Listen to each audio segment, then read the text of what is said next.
मीठे बच्चे, बाप की श्रीमत तुम्हें सदा सुखी बनाने वाली है। इसलिए देहधारियों की मत छोड़ एक बाप की श्रीमत पर चलो।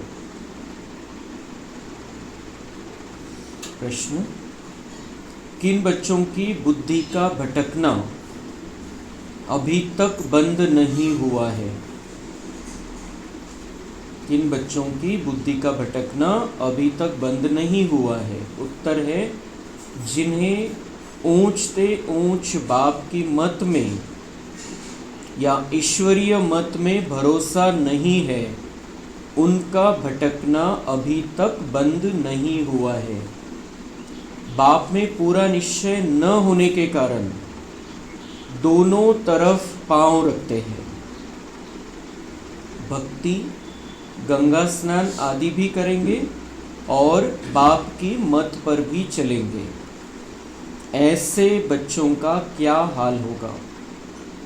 श्रीमत पर पूरा नहीं चलते, इसलिए धक्का खाते हैं। गीत: इस पाप की दुनिया से कहीं दूर ले चल, जहाँ चित चैन पावे। ओम शांति। बच्चों ने यह भक्ति का गीत सुना। अभी तुम ऐसे नहीं कहते हो, हम ऐसे नहीं कहते। अभी कहीं ले चल, बाबा मिल गया है और वो चैन की दुनिया में लेकर जाने के लिए ही आया है। इसलिए हम नहीं पुकारते, ये भक्ति वाले पुकारते हैं कि हमें कहीं ले चलो। मतलब यहाँ सुखी नहीं है, समझ में आ रहा है, लेकिन फंसे हुए हैं। तुम जानते हो हमको ऊंचते ऊंच बाप मिला है, वह एक ही ऊंचते ऊंच है। बाकी जो भी इस समय के मनुष्य है सब नीचते नीच है। बाबा जो है वो एक ही ऊंचे ते ऊंचा है, उससे ऊंचा कोई भी नहीं है। और बाकी जो भी इस समय के मनुष्य है वो सब नीचे वाले, नीचे के लेवल वाले। एक बाबा ही ऊंचे लेवल वाला है। जो भी मनुष्य है, मनुष्यों में सब आ गए। जो भी सतयुग से लेकर आत्माएं आई है वो सब मनुष्य शरीर में है अभी तक, तो वो सभी बाबा से नीचे है। बाबा ऊंचे ते ऊंचा है। ऊंचते ऊंच मनुष्य भी भारत में यह देवी देवताएं ही थे। उन्हों की महिमा है सर्वगुण संपन्न, 16 कला संपूर्ण। अब मनुष्यों को यह पता नहीं है कि इन देवताओं को इतना ऊंच किसने बनाया। तो मनुष्यों में ऊंचे थे, ऊंचे कौन थे? सतयुग में जो थे देवता, तो उनको इतना ऊंचा किसने बनाया? कैसे बने वो? इतनी श्रेष्ठता कैसे आ गई? इतनी दिव्यता कैसे आ गई उनके अंदर कि सालों साल, हजारों साल से पूजा कर रहे हैं उनकी? तो किसने बनाया उनको ऐसा? ऑटोमेटिक तो बन नहीं सकते, उनसे ऊंचा कोई होगा तब तो बनेंगे। तो उनको ऐसा बनाने वाला कौन? किसी की बुद्धि में नहीं आता ये बात। अभी समझो भगवान महावीर है जैन धर्म में, इतनी पूजा हो रही, इतनी भक्ति आराधना हो रही है, लेकिन ये उनको ये पता ही नहीं है कि इतने ऊंचे कैसे बने। ऑटोमेटिक अपने मन से थोड़ी बनेंगे या अपनी ताकत से थोड़ी बन सकता है इतना ऊंचा कोई जो धर्म स्थापन करे, इतनी प्रभावना हो धर्म की, इतनी सारी संख्या हो जाए और आज तक उनकी महिमा गाते रहे। तो उनको ऊंचा बनाने वाले वो स्वयं तो नहीं हो सकते, उनसे बड़ा कोई होगा। यही पहचान नहीं है। तो किसने बनाए? वो तो द्वापर के बाद आए धर्म स्थापक, लेकिन उनके आगे उनसे भी श्रेष्ठ देवी देवता थे जो देवियों के रूप में पूजन होता है, गायन होता है, कृष्ण, राम। तो इनको ऊंचा किसने बनाया? इतना कोई नहीं जानता है, किसी की बुद्धि में नहीं है। फिर सबको मिला दिया है, ये इनके अवतार है, वो अवतार है, इस तरीके से। लेकिन इनको श्री कृष्ण को श्री कृष्ण बनाने वाला कौन? श्री राम को श्री राम बनाने वाला कौन? कोई नहीं जानता। वो समझते हैं इनके अवतार है, तो ऑटोमेटिक कैसे होगा ये सब कुछ? उनसे ऊंचा कोई होगा तब तो उनका इतना ऊंचा पार्ट है इस ड्रामा में।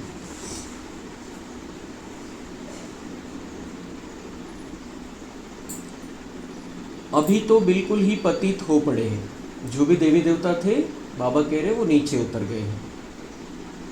बाप है ऊंचते ऊंच, साधु संत आदि सब उनकी साधना करते हैं। ऐसे साधुओं पिछाड़ी मनुष्य आधा कल्प भटके। साधु संत क्या करते हैं? जो देवी देवताएं पतित बन पड़े हैं, बाप ऊंचते ऊंचे उसको तो भुला दिया, लेकिन जो देवी देवताएं नीचे उतरते आए हैं उनको उनकी साधना करते हैं। एक या तो ब्रह्म तत्व की साधना करेंगे, नहीं तो शिव की साधना करते तो उसमें शंकर को मिला दिया है, और फिर देवी देवताओं की साधना करते हैं। लेकिन जिन देवी देवताओं की साधु संत साधना करते हैं वो नीचे उतरते आए हैं, वो नीचे की लेवल में, और उनकी साधना करते हैं। और अभी तो उनकी भी साधना है, अभी तो खुद का ही नाम बड़ा करना है उनको, आज के जो साधु संत हैं। और मनुष्य क्या करते हैं? बाबा कह रहे हैं ऐसे साधुओं पिछाड़ी मनुष्य आधा कल्प भटके हैं। जिनको पता ही नहीं था भगवान कौन है, उनके पिछाड़ी भटके हैं। तो पहले तो उनकी स्थिति ठीक ठाक थी, अच्छी थी उनकी स्थिति, बाबा उनकी महिमा भी करता है, लेकिन आज की लेवल क्या है साधु संतों की? फिर भी उनके पिछाड़ी पड़े, क्योंकि कुछ ना कुछ तो चाहिए, कुछ ना कुछ तो मौज मनाने का साधन चाहिए, कुछ ना कुछ तो आनंद प्राप्ति का साधन चाहिए। तो ऐसे ये सब निकाल लिए हैं उन्होंने। अभी तुम जानते हो बाप आया हुआ है, हम बाप के पास जाते हैं। ये बहुत बड़ी बात हो गई है हमारे जीवन में। 5000 वर्ष में एक ही बार ये होता है कि हम भगवान को जानते हैं। और भगवान कौन है? हमारा बाप। हमारा बाप ही भगवान है, उसको हमने पहचान लिया। हम बाप के पास जा रहे हैं, हम कोई साधु सन्यासियों के पास नहीं जाते। अब हम सीधा पहुंचते हैं बाबा के पास। बाबा के महावाक्य सुनते हैं हम डायरेक्ट, उसकी श्रीमत मिलती है, उसके वरदानी बोल सुनते हैं। हम कोई कथा सुनते नहीं है, हम कोई प्रवचन नहीं सुनते किसी साधु सन्यासी का, वो अपनी मत चलाते हैं। लेकिन यहाँ पर तो बाबा की मुरली है, बाबा के महावाक्य है जो बाबा ने डायरेक्ट सुनाए हैं। तो हम बाबा के पास जाते हैं। हम कभी भी, हम यहाँ पर भी आ रहे हैं, क्लास में आते हैं, मुरली क्लास में आते हैं, तो हमारी बुद्धि में क्या रहता है? बाबा की मुरली सुनना है, बाबा की मुरली सुनने जा रहे हैं। बाबा क्या सुनाएगा वो उत्सुकता रहती है कि आज क्या आने वाला है मुरली में। तो हमारी बुद्धि में बाबा है जो ऊंचे से ऊंचा है, उनकी बुद्धि में तो वो भगवान तो उड़ ही गया है। फिर वो जो उन्होंने मंदिरों में मूर्तियां बनाई थी वो भी नहीं, अभी साधु महाराज बाबा वो उनके हिसाब से उनको समझते हैं, यही हमारे बाबा है, यही हमारे महाराज है, यही हमारे गुरु है। और उनके पास जाते हैं, उनसे कनेक्ट है। और हम कौन है? हम उससे ऊंचे, जो साधु सन्यासियों से ऊंचे कौन है? जो धर्म स्थापक है। धर्म स्थापक से ऊंचे है देवी देवता है, जो हमारा ही पार्ट है।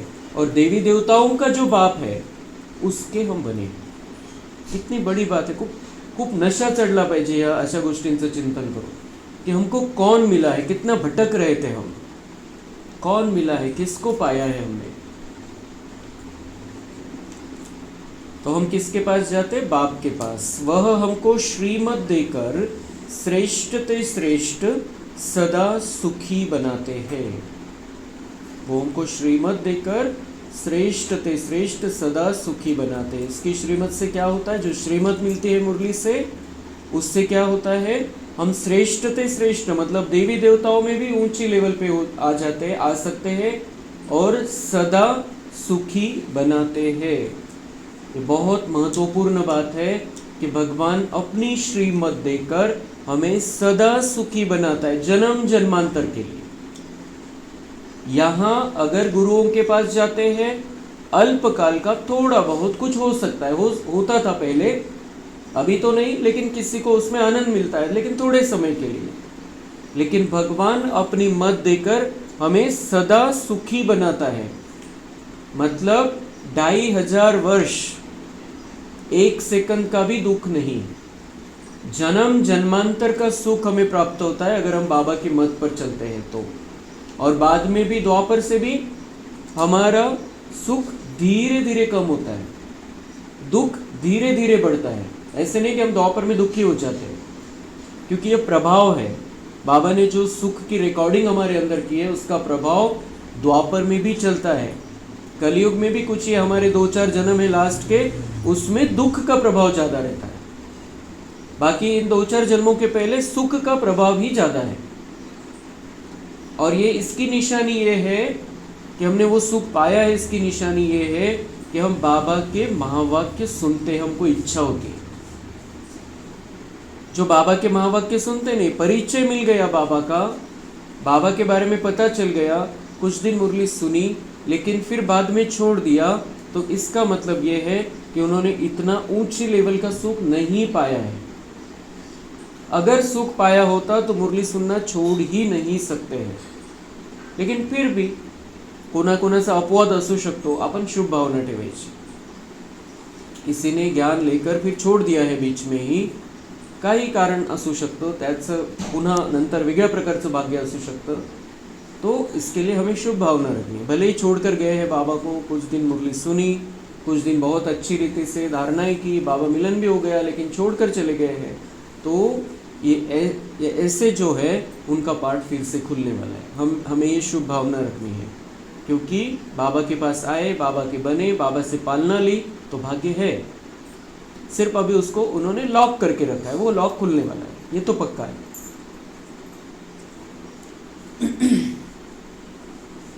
रावण की मत पर तुम कितने तुच्छ बुद्धि बने हो। बुद्धि की लेवल क्या हो गई थी हमारी, किस तरीके की सोच थी, देहाभिमान में आकर सोचते थे।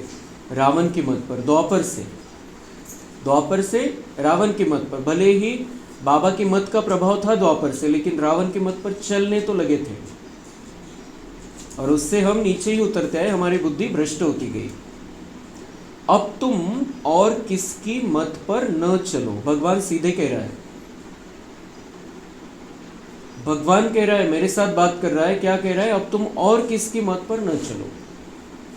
तो मन मत, परमत नहीं, श्रीमत। बाबा जो कहता है उस पर ही चलना। इसने ये कहा, उसने ये कहा, ऐसा करना है, ऐसा करना चाहिए, वैसा करना चाहिए, ये नहीं। अभी बाबा कह रहा है मेरी मत पर चलो, मैं मत दे रहा हूँ ना डायरेक्ट। अब मेरी मत पर चलो, किसने क्या कहा, किस शास्त्र में क्या है, किस गुरु ने किस प्रवचन में क्या कहा, इस कथा में क्या है, उस कथा, कुछ नहीं जरूरत हमको। बाबा कह रहे हैं अब तुम और किसकी मत पर न चलो। जो शास्त्र है वो भी किसी और की मत है, अरे बाबा की डायरेक्ट मत मिल रही है। किती मोठं भाग्य आहे आपलं की परमेश्वर आपल्याला सल्ला देतोय, मत देतोय, मार्गदर्शन करतोय, आज्ञा देतोय, आदेश देतोय। क्यों दे रहा है? क्योंकि हम उसके अपने हैं, भगवान के हम बन गए हैं, हम उसके अपने बन गए हैं। बाबा कह रहे अब तुम और किसकी मत पर न चलो। मुझ पतित पावन बाप को बुलाया है, फिर भी डुबोने वालों पिछाड़ी क्यों पड़ते हो।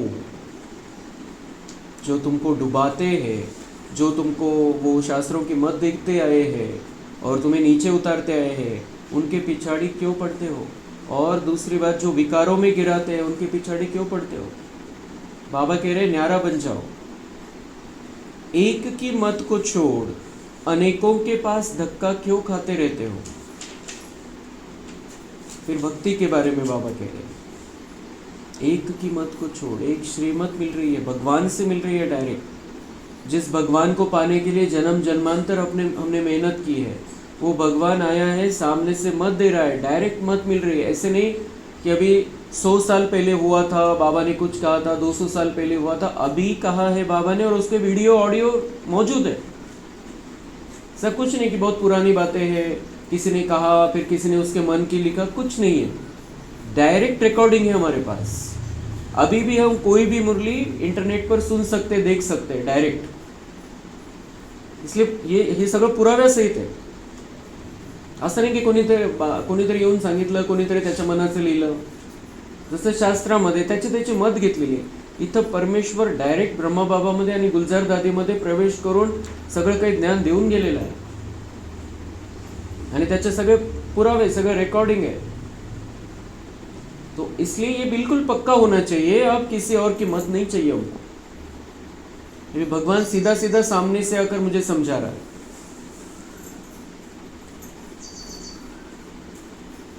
कई बच्चे अभी ये बाबा को क्या अच्छा नहीं लगता है बच्चों का, जो उसके लाडले हैं, जो उसके लाडले बच्चे हैं, कई बच्चे ज्ञान भी सुनते रहेंगे, फिर जाकर गंगा स्नान भी करेंगे, गुरुओं के पास भी जाएंगे।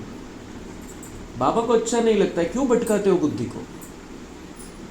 ज्ञान भी सुनते हैं, फिर गंगा स्नान भी करना है, गुरुओं के पास भी जाना है, फिर भक्ति भी, वो जो मंदिर में भी जाना है, पूजा पाठ भी करना है, और अभिषेक भी करना है, कोई उपवास है वो भी करना है। बाबा कह रहे हैं अभी कोई ज़रूरत नहीं इन सब बातों की, कर लिया तुमने सब कुछ, इसीलिए तो बाबा मिला है, हमने कर लिया है इसलिए तो बाबा मिला है, फिर क्यों पीछे जाना है?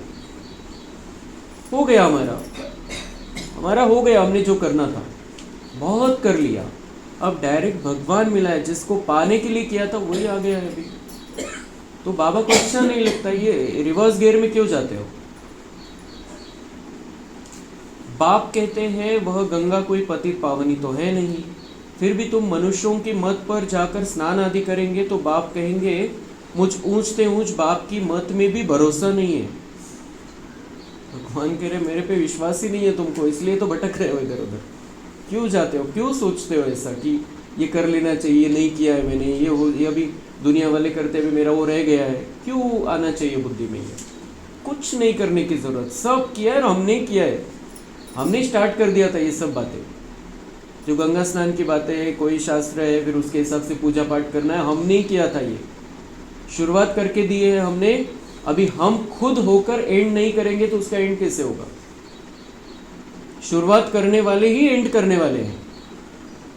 हमको खुद को उस बाबा पर भरोसा रख के उन बातों को अब समाप्त कर देना है। हमने शुरू कर दिया था, बहुत ज़रूरत थी उसकी उस समय, क्योंकि फिर बाबा नहीं था, ज्ञान भी नहीं था, तो कुछ ना कुछ तो चाहिए था आत्मा को।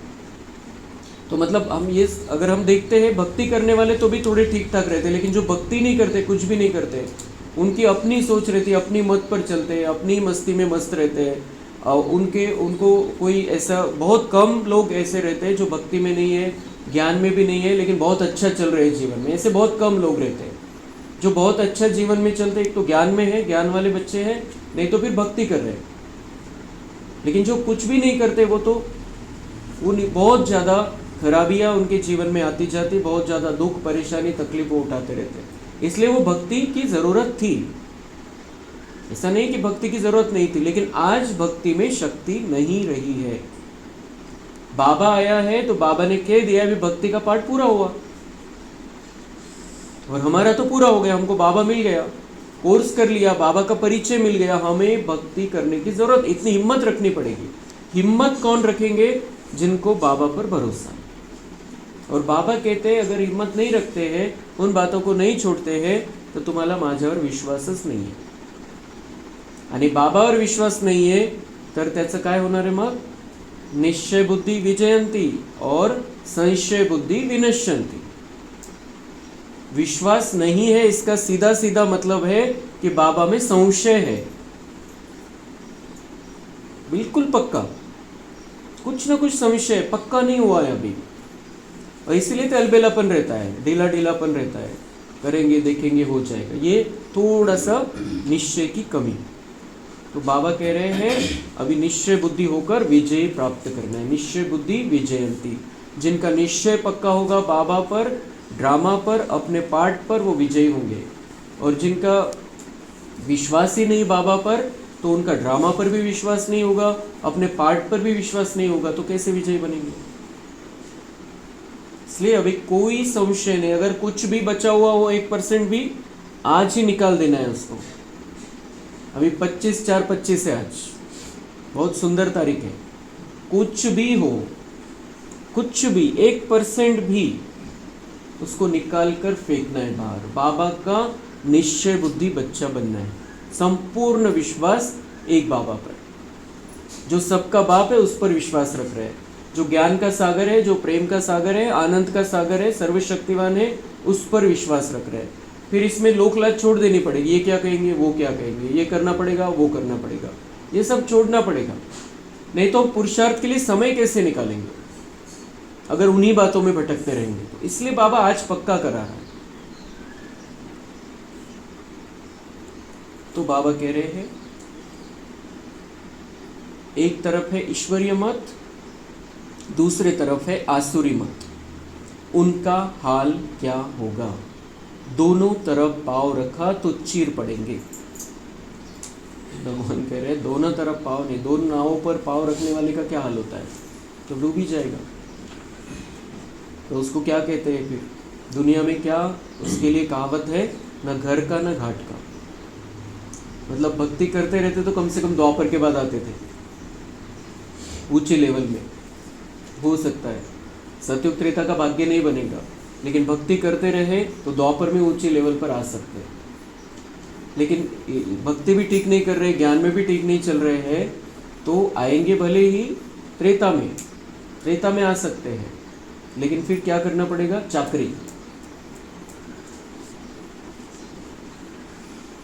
तो बाप में भी पूरा निश्चय नहीं रखते, कहते भी है बाबा हम आपके हैं, आपकी श्रीमत पर हम श्रेष्ठ बनेंगे, हमको ऊंचते ऊंच बाप की मत पर अपने कदम रखने हैं, शांतिधाम सुखधाम के मालिक तो बाप ही बनाएंगे। फिर बाप कहते जिसके शरीर में मैंने प्रवेश किया उसने तो 12 गुरु किए, फिर भी तमो प्रधान ही बना है, फायदा कुछ नहीं हुआ। समझ में आता है बच्चों को सब कि हम श्रीमत बाबा की श्रीमत पर चलकर ही श्रेष्ठ बन सकते हैं, ऊंचे ते ऊंचे बाप की कदम पर कदम रखना है, शांतिधाम सुखधाम का मालिक बाबा ही बनेंगे। अब बाबा कहते हैं कि अभी ये इस बात को समझ लो कि जो भक्ति मार्ग के गुरु है उनसे नीचे ही उतरते आए हैं। और ये क्यों कहना पड़ रहा है बाबा को? क्योंकि गुरुओं ने अपनी जंजीरों में जकड़ लिया है वे आत्माओं अंत समय में, क्योंकि उनको भगवान का तो पता नहीं है। फिर मंदिरों में मूर्तियां हैं, ये चैतन्य में दिखाई देते हैं साधु सन्यासी, तो उन्होंने जकड़ लिया और उनको तो ज्ञान का पता भी नहीं है कुछ। इसलिए बाबा कह रहे इसने तो 12 गुरु किए थे, तुम तो क्या एक गुरु करते हो।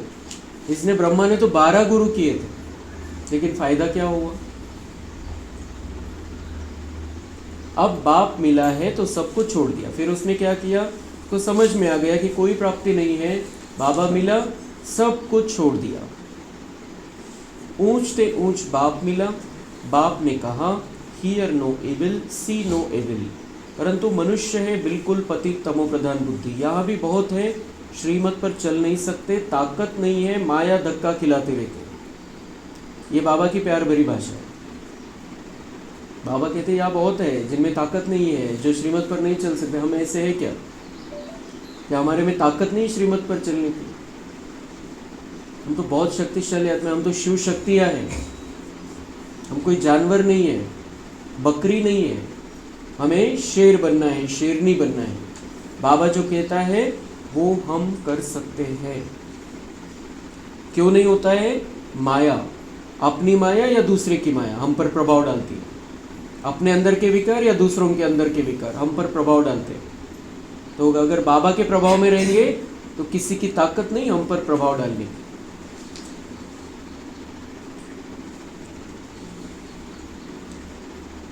रावण है दुश्मन, राम है मित्र। कोई राम कहते, कोई शिव कहते। असुल नाम है शिव बाबा। मैं पुनर्जन्म में नहीं आता हूँ, मेरा ड्रामा में नाम शिव ही रखा हुआ है। एक चीज़ के 10 नाम रखने से मनुष्य मूंझे हुए हैं, जिसको जो आया नाम रख दिया। बाबा कह रहे हैं कि मेरा नाम शिव ही है, लेकिन उन्होंने कितने नाम रख दिए हैं मेरे, और इसीलिए कन्फ्यूजन हो गया। कोई ईश्वर कहता है, कोई अल्लाह कहता है, कोई गॉड कहता है, लेकिन बाबा कहते हैं मैं शिव हूँ, परमात्मा हूँ, तुम्हारा पिता हूँ। और शिव का अर्थ होता है कल्याणकारी, सबका कल्याण करने वाला। तो इसका धर्म से कोई संबंध नहीं है। सभी धर्म के सभी आत्माओं का एक परमपिता परमात्मा है, उसका नाम है शिव, कल्याणकारी। असुल मेरा नाम शिव है, मैं इस शरीर में प्रवेश करता हूँ, मैं कोई कृष्ण आदि में नहीं आता। भगवान सीधे सीधे कह रहा है कि मेरा नाम शिव है, मैं इसमें प्रवेश करता हूँ, इसके शरीर में, मैं कोई कृष्ण आदि में नहीं आता हूँ, कृष्ण में मैं नहीं आता हूँ। कृष्ण का जो पार्ट है सतयुग में, तब उसको आने की जरूरत नहीं, क्यों आएगा वो? तो कृष्ण में नहीं आता, भले कृष्ण का ये अंतिम जन्म का शरीर है उसमें आता है, लेकिन कृष्ण का जब पार्ट है उस पार्ट में नहीं आता है। वह समझते हैं विष्णु तो सूक्ष्म वतन में रहने वाला है, वास्तव में वह है युगल रूप, प्रवृत्ति मार्ग का, बाकी 4 भुजा कोई होती नहीं है। विष्णु वो समझते सूक्ष्म वतन में ऊपर रहता है, ऐसे समझते हैं विष्णु, और 4 भुजा दिखाई है। बाबा कह रहे वो 4 भुजा कोई को होती ही नहीं है। तो ये 8, 12, 15 हजार की भुजा का बात ही नहीं है, ये निशानियां हैं, प्रतीकात्मक है। 4 भुजा माना प्रवृत्ति मार्ग, 2 भुजा है निवृत्ति मार्ग, 4 भुजा माना प्रवृत्ती मार्ग। क्यों दिखाए है विष्णू को 4 हात? जसं लग्नाच्या वेळेला काय म्हणतात, आता दोनाचे 4 हात व्हायचे, तो लक्ष्मी नारायण का संयुक्त रूप दिखाया गया है विष्णु में। तो प्रवृत्ति मार्ग मतलब संसार की निशानी है, संसार करते हैं हम सतयुग में, सतयुग से हम संसार करेंगे, सब संसार में रहेंगे, निवृत्ति नहीं है। निवृत्त होकर संन्यास लेकर नहीं जाने वाले हम, सतयुग त्रेता में हर एक का संसार रहेगा। तो उसकी ये निशानी है विष्णु, 4 भुजाएं। बाप ने प्रवृत्ति मार्ग का धर्म स्थापन किया है, सन्यासी निवृत्ति मार्ग के। बाबा ने संसार बना कर दिया हमको, पवित्र संसार करना सिखाया, और सन्यासी निवृत्त संसार को छोड़कर भाग जाते हैं। बाबा कह रहे मैंने ये नहीं सिखाया, ये उन्होंने निकाला है अपनी बुद्धि से कि हम घर में रह के नहीं कर सकते, इसलिए चले गए और कर्तव्य को छोड़कर भी भाग जाते हैं। तो हमें बाबा ने कितना ऊंचा संन्यास सिखाया, छोड़कर जाना नहीं है कुछ भी, लेकिन संपूर्ण दुनिया से, अपने परिवार से भी वैराग्य, ये बाबा सिखाता है। वो छोड़कर जाते हैं, लेकिन अभी सन्यासी तो अपने परिवार को भी साथ में लेकर जाने लगे, उधर भी अपना परिवार बना लेते हैं। सन्यासी निवृत्ति मार्ग के हैं, प्रवृत्ति मार्ग वाले ही फिर पावन से पतित बनते हैं। इसलिए सृष्टि थमाने के लिए सन्यासियों का पार्ट है पवित्र बनने का। तो ये बाबा महिमा करता है उनकी। प्रवृत्ति मार्ग वाले ही फिर पावन से पतित बनते हैं। जो प्रवृत्ति मार्ग वाले, बाबा ने जो प्रवृत्ति मार्ग बना कर दिया था हमको, पवित्र संसार करना सिखाया था, बिना विकारों के, बिना काम विकार के, क्रोध लोभ अहंकार के, हमें वो संसार करना सिखाया था। उससे हम नीचे लेवल में आते हैं द्वापर के बाद। तुम नीचे के लेवल में आते हो, बाबा कह रहे, इसलिए सृष्टि को थमाने के लिए सन्यासियों का पार्ट है पवित्र बनने का। जो पावन थे वो पतित बन जाते हैं, तुम पतित बन जाते हो, इसलिए उन्होंने सन्यासियों ने यह तरीका निकाला, क्योंकि वो फ्रेश आते हैं परमधाम से, पवित्र रहे हैं 2500 वर्ष कम से कम, तो फिर उनको नीचे लगता है ये पतितपना क्या है, इससे कैसे पतित हो जाते हैं, ये पतित वाइब्रेशन उनको आते हैं। पावन धाम में रहे हैं 2500 वर्ष, तो उनको यहाँ आने के बाद वो वाइब्रेशन जमते नहीं, हम देवी देवताओं के वाइब्रेशन पतित पने के होने लगते हैं। तो उन्होंने ये रास्ता निकाला है। बहुत कितनी गहरी बात बाबा बता रहा है। आप लोग पावन से पतित बन जाते हो द्वापर में, इसलिए उनका पार्ट है सृष्टि को थमाने के लिए कि पवित्र वाइब्रेशन तो चाहिए यहाँ पर। तो इतना महत्व है द्वापर के संन्यास मार्ग का, लेकिन अभी का संन्यास उसकी तुलना में 0 है। तो इसलिए सृष्टि को थमाने के लिए सन्यासियों का पार्ट है पवित्र बनने का, वह भी लाखों करोड़ों है। मेला जब लगता है तो बहुत आते हैं, वो भी कितने लाखों करोड़ हो गए। अभी कुंभ मेले में हमने देखा कितने लाखों करोड़ों के अंदाज में ये सन्यासी हैं। तो अगर इतने सारे पवित्र अगर रहते, अगर निर्विकारी रहते, तो दुनिया में कैसे वाइब्रेशन होनी चाहिए। करोड़ों की संख्या है उनकी, अगर वो सब पवित्र रहते, बिना विकारों के रहते, तो कैसे वाइब्रेशन होनी चाहिए थे सृष्टि को। मेला जब लगता है तो बहुत आते हैं, कहाँ कहाँ है वो, कहाँ हिमालय में किधर किधर रहते हैं। तो जब मेला लगता है तब सब इकट्ठा हो जाते हैं।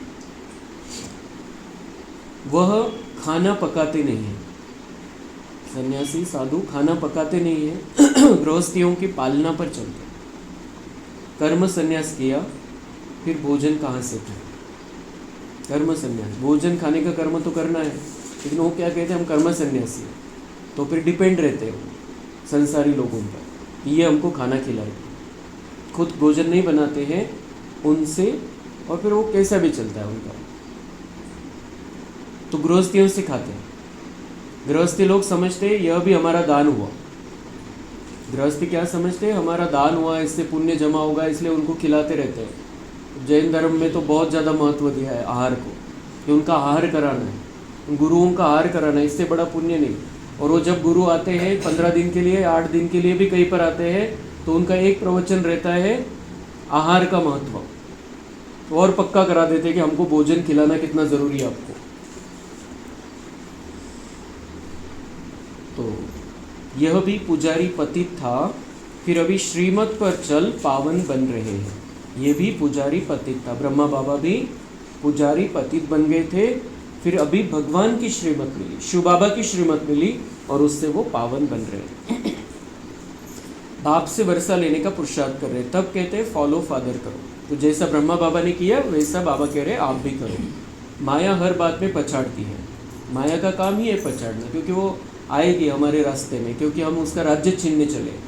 तो ये माया हमारे अंदर के विकार, दूसरों के अंदर के विकार, कमजोरी सामने आने वाली, वो तो पछाड़ने का प्रयास करेंगे, हमें बाबा से दूर ले जाने का प्रयास करेंगे, हमें नियमों से दूर ले जाने का प्रयास करेंगे, क्योंकि माया का राज्य है वो हम छीनना चाह रहे हैं। तो वो किसी न किसी तरीके से हमको अटकाएगी, फंसाएगी, हमारे लगाव में रखेगी। लेकिन हमें अब पक्का निश्चय कर लेना है। देह अभिमान से ही मनुष्य गफलत करते। गफलत क्यों होती है? देह अभिमान, जो देह का भान रहता है, भले गरीब हो या साहूकार हो, परंतु देह अभिमान जब टूटे ना, देह अभिमान टूटना ही बड़ी मेहनत है। बाप कहते तो देह अभिमान के कारण ही फिर शरीर का आकर्षण हो जाता है, फिर अपने धन का नशा हो जाता है, फिर पद पोजीशन का होता है। तो बाबा कह रहे हैं अगर वो छूट गया तो तुम बाबा के बनकर बहुत कुछ कर सकते हो। ज्ञान, योग, धारणा, सेवा, चारों में बहुत आगे बढ़ सकते हो और दूसरों को भी आगे बढ़ा सकते हो, और उससे कितना पुण्य, कितनी दुआएं मिलेगी। तुम देह अभिमान में क्यों आते हो? ड्रामा अनुसार देह अभिमान में भी आना ही है। बाबा प्रश्न पूछ रहे देह अभिमान में क्यों आते हो, और फिर बाबा और बैलेंस कर लेते हैं कि ड्रामा है, आना ही है, लेकिन अब क्या करना है? अब बाबा मिला है, अब अंतिम समय है, तब इस देहभान को छोड़ देते। इस समय तो पक्के देह अभिमानी बन पड़े। बाप कहते तुम तो आत्मा हो, आत्मा ही सब कुछ करती है। आत्मा शरीर से अलग हो जाए, फिर शरीर को काटो, आवाज कुछ निकलेगा? अभी हमने कितने उदाहरण देख लिए ये 4-5 महीने में। मार डालते हैं, वो आत्मा शरीर छोड़कर चली जाती है, और फिर टुकड़े कर करके कभी कोई फ्रिज में रखता है, कोई पानी की टंकी में रखता है। अगर वो टुकड़ों में कुछ होता, अगर वो शरीर के टुकड़े होने के बाद अगर कुछ होता, तो हर टुकड़ा आवाज़ करता। फिर बाबा कह रहे आत्मा निकल गई, मतलब तुम कौन हो? आत्मा हो। तो ये देहभान तोड़ने की बहुत सुंदर विधि है कि मैं तो आत्मा हूँ। अगर मैं आत्मा नहीं होता तो मैं आत्मा इसमें से निकल जाने के बाद शरीर कितना आवाज़ करता। फिर अगर काट रहे, कुछ टुकड़े कर रहे हैं मेरे, तो आत्मा ही सब कुछ करती है। आत्मा शरीर से अलग हो जाए, फिर शरीर को काटो, आवाज़ कुछ निकलेगा? नहीं। आत्मा ही कहती है मेरे शरीर को दुख मत दो। जब शरीर में है तब, शरीर से निकल जाए तो वो तो मिट्टी बन गई। मतलब हम शरीर जो समझते थे हम अपने आप को, वो तो मिट्टी है। हम तो चैतन्य में बहुत सुंदर चमकता हुआ सितारा आत्मा है। आत्मा अविनाशी है, शरीर विनाशी है। अपने को आत्मा समझ, मुझ बाप को याद करो, देह अभिमान छोड़ो। तुम बच्चे जितना देह अभिमानी बनेंगे उतना तंदुरुस्त और निरोगी बनते जाएंगे। और एक फ़ायदा क्या होगा? निरोगी बनते जाएंगे, तंदुरुस्त बनते जाएंगे। जो कुछ ना कुछ शरीर में प्रॉब्लम होते रहते हैं, कोई ना कोई तकलीफ होती रहती है, इसका कारण विकार है। और उसका कारण क्या है? देह अभिमान, देह का भान। जब हम देही अभिमानी बन जाए, जब हम आत्मा समझेंगे अपने आप को, तो बाबा से कनेक्शन रहेगा, और बाबा से 7 गुणों की एनर्जी हमारे अंदर आती रहेगी और वो शरीर में जाती रहेगी। अगर देह का प्रभाव है, देह का आकर्षण है, विकारों का प्रभाव है, तो ये 7 एनर्जी शरीर को नहीं जाती है, और इसलिए शरीर भी गड़बड़ करता है, कुछ ना कुछ होता रहता है। इसलिए अभी देह अभिमानी से देही अभिमानी बनना है, आत्मा समझना है, और आत्मा के 7 गुणों को शरीर में फैलाते रहना है। तो उससे क्या होगा? उतना हम तंदुरुस्त और निरोगी बनते जाएंगे। इस योग बल से ही तुम 21 जन्म निरोगी बनेंगे। तो ये जो एक योग बल इकट्ठा होगा, हम इसी शरीर में रहते हुए प्रयोग करेंगे, इसी शरीर को एनर्जी देते रहेंगे, प्रकृति के 5 तत्वों को एनर्जी देते रहेंगे, तो ये 1 जन्म और सतयुग त्रेता के 20 जन्म हम निरोगी रहेंगे। और यहाँ पर इस जन्म में तो हिसाब किताब निकलना रहता है, तो रोग रहेगा, लेकिन आत्मा रोगी न रहेगी। उस शरीर के रोग का प्रभाव आत्मा पर न पड़े, ये हमें देखना है। जितना बनेंगे उतना पद भी ऊंच मिलेगा। जितना हम यहाँ पर निरोगी बनेंगे, जितना योग में रहेंगे, जितना निरोगी बनेंगे, उतना पद भी वहाँ पर जो आने वाली दुनिया है 10 साल के बाद, वहाँ पर हम ऊंचे पद में रहेंगे, ऊंचे लेवल पे रहेंगे, और फिर जाते जाते सजाओं से बचेंगे। परम धाम जाते जाते सजाओं से बचेंगे।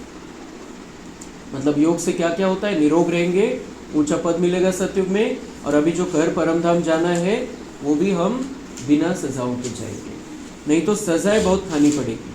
तो कितना देही अभिमानी बनना है। कईयों की तकदीर में यह ज्ञान है नहीं, क्या कर सकते हैं। बाबा कह रहे तकदीर में ही ज्ञान नहीं। ये ज्ञान कितना ऊंचा है, कैसी लेवल है इस ज्ञान की। इतना सुंदर, इतना श्रेष्ठ, इतना दिव्य ज्ञान बाबा कह रहे अभी तकदीर में नहीं है किसी को, तो क्या कर सकते, उसका पार्ट ही नहीं है। ज्ञान सुनने का, समझने का, धारण करने का क्या कर सकते हैं। जब तक तुम्हारे कुल में न आए, अर्थात ब्रह्मा मुख वंशावली न बने, तो ब्राह्मण बनने बगैर देवता कैसे बनेंगे। यहाँ पर बहुत अच्छे रह रहे हैं और सीधा सतयुग में जाएंगे, ये तो हो ही नहीं सकता। यहाँ पर अच्छा रह रहे हैं, कुछ भक्ति का कर रहे हैं, तो कहाँ आएंगे, द्वापर में सीधा, देवता नहीं बनने वाले। बाबा कह रहे देवता बनने के लिए ब्राह्मण बनना पड़ता है। और ब्राह्मण कौन है, जो बाबा की मत लेते हैं, बाबा के मत पर चलते हैं, बाबा के महावाक्य सुनते हैं, उनको ब्राह्मण कहा जाता है। बाबा ने जन्म दिया ब्रह्मा मुख से, और फिर बाबा के बनकर रहे, ये ब्राह्मण जीवन जिया जिन्होंने, वही देवता बनते हैं। जो ब्राह्मण नहीं बनते हैं वो द्वापर में मनुष्य बनते हैं। भले यहाँ पर ठीक ठाक रहते, इस जन्म में ठीक ठाक चल रहे हैं, तो वो द्वापर में ही आएंगे, उनके धर्म स्थापक आने के बाद। ये बहुत सीधी सीधी बातें बाबा कहता है, क्योंकि सत्य है, सत्य सीधा होता है। भल आते बहुत है, बाबा बाबा लिखते अथवा कहते भी हैं, परंतु सिर्फ कहने मात्र। तो जो बाबा बाबा कहेंगे, बाबा कह रहे वो आएंगे, भले आ सकते, अगर बाबा को पहचान लिया है तो वो भी सतयुग में आएंगे, परंतु प्रजा में आएंगे। हमें प्रजा तो ढेर बनने वाली है, हमें प्रजा में नहीं आना है। अभी तो कितनी प्रजा बन जाएगी, अभी तो कितनी संख्या है, और अभी ये 2-4 साल में सारे ढेर के ढेर प्रजा बन जाएगी। अभी प्रभाव कितना है ब्रह्मा कुमारीज का, इतने सारे अलग अलग निकल गए हैं, ये ब्रह्मा कुमारीज के नाम से डुप्लीकेट निकल गए हैं, लेकिन जो ब्रह्मा कुमारीज का प्रभाव है वो कितना बढ़ता जा रहा है। हर सेंटर पर कितने बड़े बड़े आने लगे हैं। अभी मधुबन में प्रोग्राम चल रहे हैं, 8 दिन में अलग अलग प्रोग्राम में गृह मंत्री आए, फिर रक्षा मंत्री आए, कल शिक्षा मंत्री आए। तो ये मतलब वो आना चाह रहे हैं, इतने दूर होते हुए भी। ऐसे नहीं कि ये दिल्ली में है या नज़दीक कुछ है, माउंट आबू जाना पड़ता है, फिर भी वो जाते। क्यों, इतना प्रभाव, ये बाबा का कार्य। बाबा सबको टच करा रहा है अभी अंतिम समय में इन सब। और बाबा ने कहा है अंत में ऐसा हो जाएगा, गवर्नमेंट कुछ नहीं कर पाएगी, और वो कहेगी आप संभालो, ये आप बहुत अच्छा संभालते हो, आपका मैनेजमेंट बहुत अच्छा है, आप देश को संभालो, यहाँ तक बात होने वाली।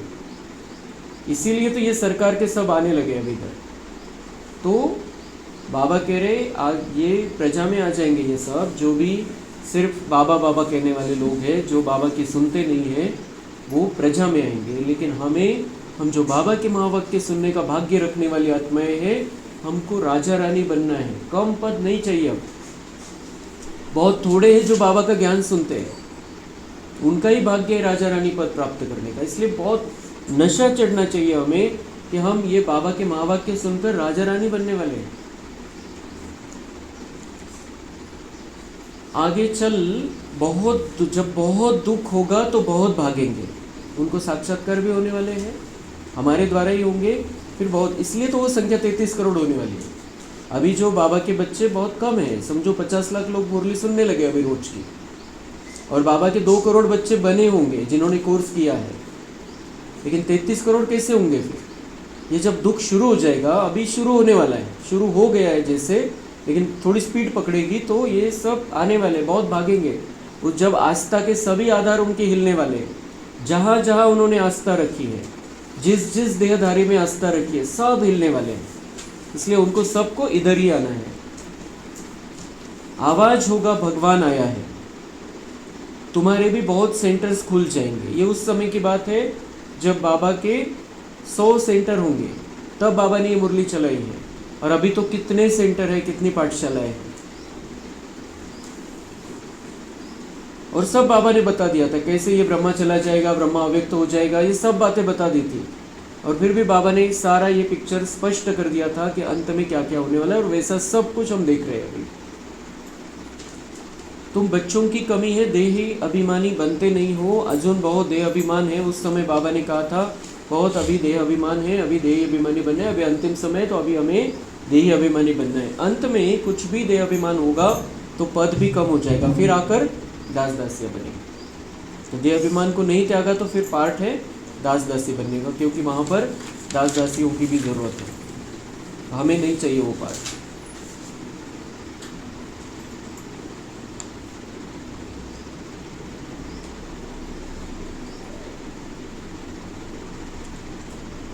बाप समझाते हैं तुम भी ऐसे थे, ये जैसे तमो प्रधान बन गया ब्रह्मा बाबा, वैसे तुम भी थे, यह भी ऐसा था। अब मैं आकर देवता बनाता हूँ। ब्रह्मा को श्री कृष्ण बनाने वाला हमें भी देवता बनाने आया है। तो भी बनते नहीं, आपस में लड़ते झगड़ते रहते, मैं बहुत अच्छा हूँ, ऐसा हूँ। यह कोई समझते थोड़ी है कि हम दोज़ख में पड़े हैं, हम रो रो नरक में पड़े हैं।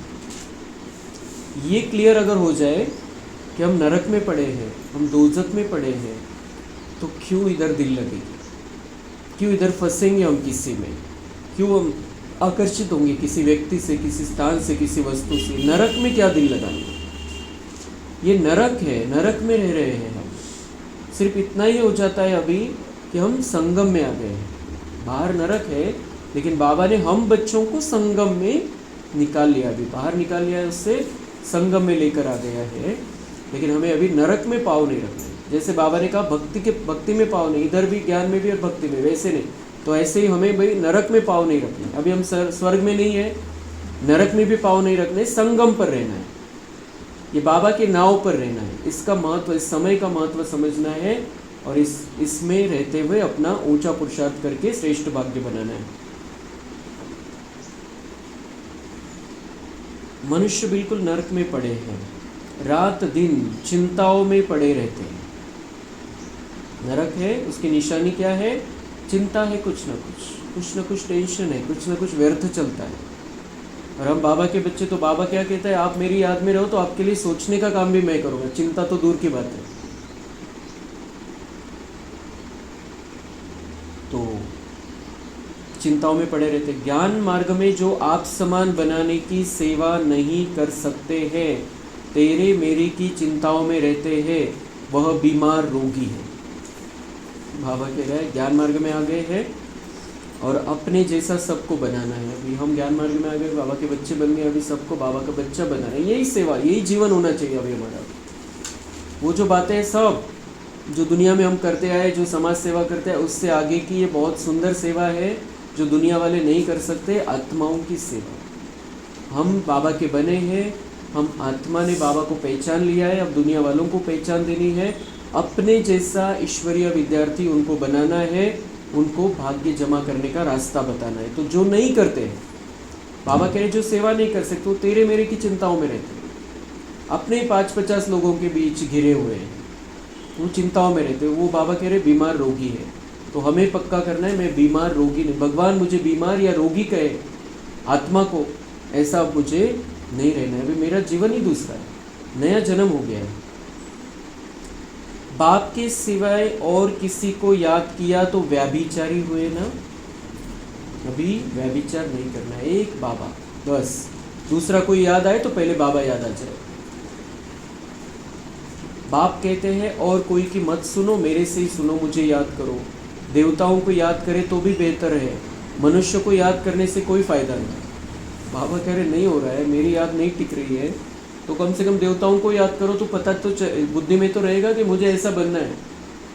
लेकिन किसी दूसरे मनुष्य को क्यों याद करना है? अभी मनुष्यों के याद करने से कोई फायदा नहीं। कोई भी मनुष्य, देवता का देवताई स्वरूप याद करना है, बाकी यहाँ के कोई भी मनुष्य को याद करने से कोई फायदा नहीं। यहाँ के किसी गुरु को याद करने से कोई फायदा नहीं। बाबा कह रहे याद करना है तो वो देवता की याद तो ठीक है, क्योंकि बंद कर तो रहेगी आत्मा। यहाँ तो बाप कहते हैं तुम सिर भी क्यों झुकाते, बाबा तो कितना निरंकारी है, बाबा को अच्छा नहीं लगता कोई सिर झुकाता है, हाथ जोड़ता है, तो बाबा को बिल्कुल अच्छा नहीं लगता। बाबा कहते हैं ये भक्त का भक्त ही है भाई। तो बाबा कहते सिर भी झुकाने की जरूरत नहीं है, दिल से सम्मान करो बाबा की बातों का। तुम इस बाबा के पास भी जब आते हो तो शिव बाबा को याद करके आओ। किसी ब्रह्मा बाबा के पास भी जाते थे, ब्रह्मा बाबा के मुख से बाबा क्या कह रहा है, तुम जब इस बाबा के पास आते हो तो भी शिव बाबा को याद करके जाओ। किसके पास जा रहे हैं? शिव बाबा के पास। तो यहाँ पर भी जब हम मुरली सुनने आते हैं तो बिल्कुल पक्का होना चाहिए शिव बाबा की मुरली सुनने जा रहे हैं, बिल्कुल पक्का। कहाँ जा रहे हैं? बाबा की मुरली सुनने, बाबा की क्लास में। शिव बाबा को याद नहीं करते हो तो पाप करते हो। बाबा कह रहे अब मेरी याद नहीं तो पाप है, ऐसा समझो, क्योंकि बाप नहीं तो पाप है। समीकरण बाबांनी सांगितलेलं आहे, जहाँ बाप नहीं है वहाँ पाप है। तो अगर पाप हो रहा है इसका मतलब बाप नहीं है, बाबा को उड़ा दिया है तभी पाप करते हैं। बाबा कहते पहले तो पवित्र बनने की प्रतिज्ञा करो, क्योंकि प्रतिज्ञा नहीं, ढीलापन होगा तो कुछ नहीं होने वाला। बाबा कह रहे प्रतिज्ञा करनी पड़ेगी, पक्का करना पड़ेगा, हिम्मत का एक कदम उठाना पड़ेगा, प्रतिज्ञा करनी पड़ेगी, तो फिर उस स्थिति तक पहुंच जाएंगे। शिव बाबा को याद करो, बहुत परहेज है, खूप पथ्य पाळावे लागतील, तेव्हा पवित्रताची धारणा होईल। बहुत मुश्किल कोई समझते हैं, और मुश्किल से समझने वालों में हम नहीं हैं। हमें बहुत बाबा की बातें बहुत सहज समझ में आने लगी है, अभी इतनी बुद्धि नहीं है। बाबा कह रहे हैं जिनको समझ में नहीं आता उनकी इतनी बुद्धि नहीं है। हम बहुत बुद्धिमान हैं, हम बहुत समझदार हैं, हमको अभी कुछ मुश्किल नहीं लगता है। बाबा बैठा है, बाबा साथ में है, और मेरा निश्चय है, मेरा संकल्प है। बाप से कैसे चलना है इसमें तो बड़ी मेहनत चाहिए। माला का दाना बनना कोई मासी का घर थोड़ी है। मुख्य है बाप को याद करना। तुम बाप को याद नहीं कर सकते हो, बाप की सेवा, बाप की याद कितनी चाहिए। बाबा रोज कहते पोता मिल निकालो, अपना हिसाब निकालो, कितना याद किया, कितनी सेवा की दिन भर में। जिन बच्चों को अपना कल्याण करने का ख्याल रहता है वह हर प्रकार से पूरी परहेज करते रहेंगे, उनका खान पान बड़ा सात्विक होगा। जिनको अपना कल्याण करने का ख्याल रहता है, बाबा कह रहे हर प्रकार से पूरी जे बाबांनी पथ्य पाळायला सांगितलेलं आहे ते पथ्य पाळतील, कोणाकडेही लगाव झुकाव नाही, पथ्य पाळतील, देहधारीच्या मतावर नहीं चालणार। आणि महत्वाची गोष्ट, उनका खान पान बड़ा सात्विक होगा। सात्विक कैसा है? जो सिर्फ प्याज लहसुन का त्याग है वो तो है, लेकिन उसके साथ साथ बाबा की याद में बना हुआ भोजन। हमारे लिए अलग बनाया इसलिए खा सकते हैं, ऐसा नहीं।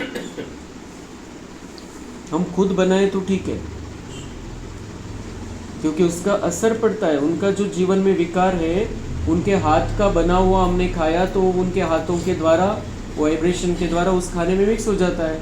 तो हमको जिस राह पर चलना है उसमें अड़चन आती है, क्योंकि अंदर ही अंदर आत्मा पर प्रभाव पड़ता है जिसके हाथ का खाया है। इसलिए बहुत बाबा कह रहे अपने कल्याण का ख्याल है तो सात्विक भोजन, बाबा की याद में बना हुआ भोजन करना चाहिए। इसलिए जो पैकिंग वाले भी पदार्थ आते हैं बाहर से, ऐसे समझते किसी का हाथ लगा नहीं है, लेकिन वो बाबा की याद में तो बना नहीं है। इसलिए ऐसी जो पदार्थ है उनसे भी दूर रहना है। बाबा बच्चों के कल्याण के लिए कितना समझाते, किस लिए समझाता है इतना? बाबा की इच्छा है मेरे लाडले बच्चे अपना कल्याण कर ले। सब प्रकार की परहेज चाहिए, जांच करनी चाहिए। हमारा खान पान ऐसा तो नहीं है। कैसा है हमारा खान पान? क्या हम बाबा की याद में बना हुआ शुद्ध भोजन करते हैं? चेक करना है। अगर नहीं करते तो अपना खुद का नुकसान कर रहे हैं, अकल्याण कर रहे हैं। यही अगर हम पक्का कर ले कि मुझे नहीं चलता है, मेरा व्रत है, तो कोई कुछ नहीं कहता है। सुरुवातीला असं वाटतं मी कसं सांगू, आणि त्यांच्या हातचं नाही चालत, त्यांच्या हातचं नाही चालत, असं नाही चालत, कसं सांगू? बिल्कुल कह सकते हैं और स्वीकारते भी है लोग।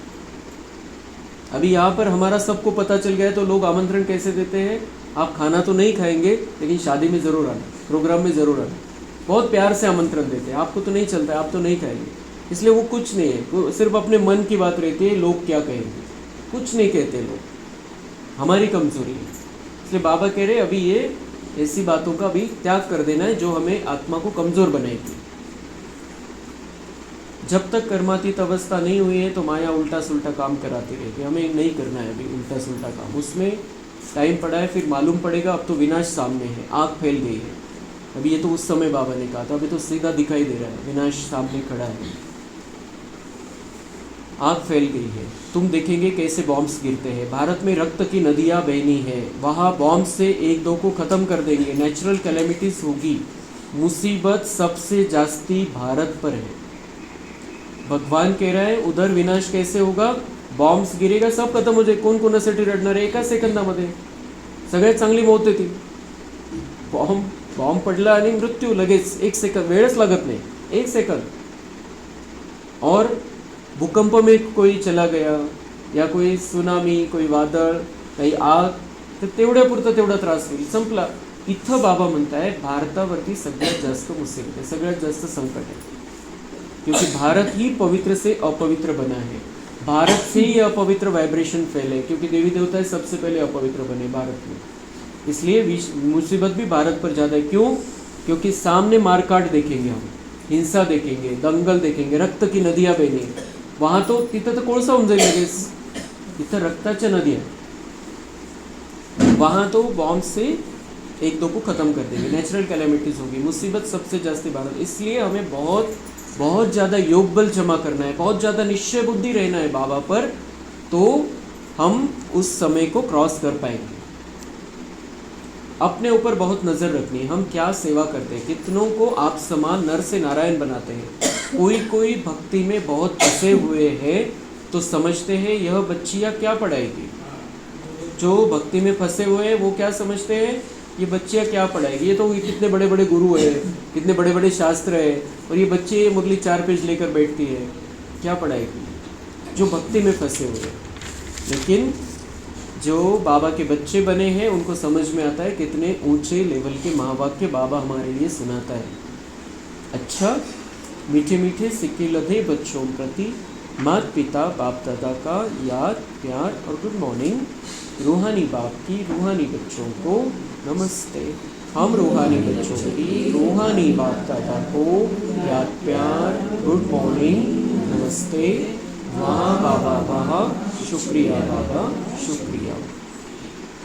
अभी सारी मुरली को ही धारण करना है, सारी मुरली ही धारणा वाली मुरली है। वरदान है आज का, निर्णय शक्ति और कंट्रोलिंग पावर द्वारा सदा सफलता मूर्त भव। किसी भी लौकिक या अलौकिक कार्य में सफलता प्राप्त करने के लिए विशेष कंट्रोलिंग पावर और जजमेंट पावर की आवश्यकता होती है, क्योंकि जब कोई भी आत्मा आपके संपर्क में आती है तो पहले जज करना होता है कि इसे किस चीज़ की ज़रूरत है। नब्ज़ द्वारा परख कर उसकी चाहना प्रमाण उसे तृप्त करना और स्वयं की कंट्रोलिंग पावर से दूसरे पर अपनी अचल स्थिति का प्रभाव डालना, यही दोनों शक्तियाँ सेवा के क्षेत्र में सफलता मूर्त बना देती है। 2 शक्तियाँ चाहिए सेवा के क्षेत्र में सफलता पाने के लिए। जो हमारे पास आया है, दुखी होकर आया है, उसे सुख के वाइब्रेशन चाहिए। कोई कमज़ोर आत्मा है, उसे शक्ति चाहिए। कोई अशांत मन से आया है, उसको शांति चाहिए। तो ये जजमेंट हमें आना चाहिए, इसको क्या चाहिए ते जाणवलं पाहिजे आपल्याला की याला काय पाहिजे, तेच द्यायचं। अगर किसी को पानी की प्यास लगी है और उसके सामने 36 प्रकार के बहुत सुंदर सुंदर व्यंजन बनाकर रखे जाए, उसको पहले पानी चाहिए, वो व्यंजनों को नहीं देखेगा। इसलिए उसको क्या चाहिए ये हमें समझ में आना चाहिए, उसी हिसाब से उसको कोई ज्ञान की बात सुनानी, वैसे वाइब्रेशन देने हैं। और कंट्रोलिंग पावर इतनी होनी चाहिए, अपनी अचल स्थिति का प्रभाव डालना। हर एक आत्मा जो हमारे कांटेक्ट में है उस पर अपनी अचल स्थिति का प्रभाव डालना। हम ढीले हैं तो हमें और हिलाएंगे, इसलिए अपनी अचल स्थिति, अपना निश्चय कितना पक्का है ये दूसरों को समझ में आना चाहिए। हमारा ज्ञान में कितना निश्चय है, बाबा में कितना निश्चय, इतना पक्का दूसरे के समझ में आना चाहिए। तो हमें हिला ही नहीं सकेंगे, उनकी इच्छा ही नहीं होगी हमारा पक्कापन देख के। जब हम ढीले हैं तो वो हिलाते हैं।